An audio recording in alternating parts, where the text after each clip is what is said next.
नमस्कार साथियों, आप सभी को स्वागत है संत कवि कबीरदास जी के इस दोहे में।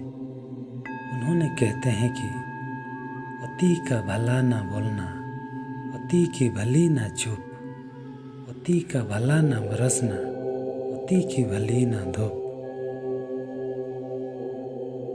कबीरदास जी कहते हैं, ना तो अधिक बोलना अच्छा है, ना ही ज़रूरत से ज़्यादा चुप रहना ही ठीक है। जैसे बहुत अधिक वर्षा भी अच्छी नहीं और बहुत अधिक धूप भी अच्छी नहीं है। बहुत ज़्यादा कुछ करने या बोलने से अच्छा है कि हम चुप रहें, और बहुत कम करने या बोलने से भी अच्छा है कि हम कुछ करें या बोलें। अति से बचना चाहिए, क्योंकि ज़्यादा कुछ करना या बोलना अक्सर बुरा होता है। समय, स्थान और परिस्थितियों के अनुसार हमें उचित मात्रा में कुछ करना या बोलना चाहिए। इस दोहे का उदाहरण हमारे दैनिक जीवन में बहुत महत्वपूर्ण है। अधिकता का प्रयोग बहुत समय नुकसानदायक होता है और हमारे जीवन में समस्याओं का कारण बन सकता है। हमें समय समय पर सोचकर उचित मात्रा में कर्म करना चाहिए। इस दोहे का दूसरा अर्थ है कि बहुत कम करना भी सही नहीं है। कभी कभी अति से भी बचकर कुछ करना और बोलना जरूरी होता है। इसलिए हमें समझना चाहिए कि बहुत कम करना भी गलत हो सकता है, और अति से बचते हुए हमें उचित मात्रा में कुछ करना चाहिए। इस दोहे में कबीरदास जी ने उपलब्धि के मार्ग पर चलने के लिए समझाया है कि हमें सतत सोचकर उचित मात्रा में कुछ करना चाहिए। इससे हम अपनी उन्नति के मार्ग पर चलेंगे और सफलता हासिल करेंगे।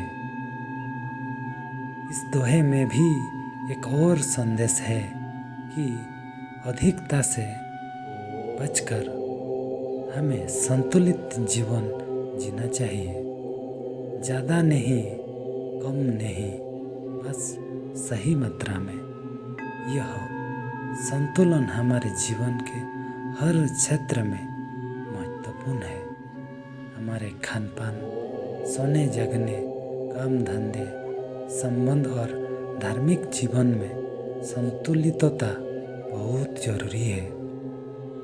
इस दोहे के संदेश से हमें यह सीख मिलती है कि हमें अपनी सीमाओं को समझना चाहिए और उसके अनुसार कर्म करना चाहिए। ज़्यादा कुछ करने से नहीं, कम कुछ करने से नहीं, बल्कि सही मात्रा में कुछ करने से हमारी सफलता अधिक होती है। इस तरह से यह दोहा हमें एक संतुलित जीवन की महत्वपूर्णता सिखाता है और हमें समझाता है कि जीवन का सफ़र सही मात्रा में चलने से ही सुखद होता है। एक उदाहरण के द्वारा समझा जा सकता है, जैसे कि अगर हम अपने बच्चों को अति से बचाएं तो यह उन्हें नुकसान पहुंचा सकता है। यदि हम उन्हें बहुत सख्त बनाएं तो वे दबाव में रहेंगे और खुश नहीं रहेंगे। जैसे जैसे हम उनसे बहुत ज़्यादा अपेक्षा करेंगे, वे दूसरों के सामने आने से डरेंगे और अपनी आवाज़ नहीं उठाएंगे। इसी तरह उन्हें बहुत से सामाजिक गतिविधियों से वंचित रखने से उनका समाज में विकास नहीं होगा। वहीं अति की कमी भी नुकसानदायक हो सकती है। यदि हम बच्चों को कुछ भी करने दे दें तो वे उस जगह की तोड़फोड़ कर सकते हैं। उन्हें सही और गलत के बारे में समझाना और सही रूप से दिशा निर्देश देना बेहद आवश्यक है। यह दोहा हमें जीवन की एक बहुत ही महत्वपूर्ण सीख देता है। हमें जीवन में संतुष्ट रहना चाहिए और अति और अधिकता से दूर रहना चाहिए। जब हम संतुष्ट रहते हैं तब हम अपने जीवन को अधिक सुखी बनाने के लिए उचित योजनाबद्ध कर सकते हैं।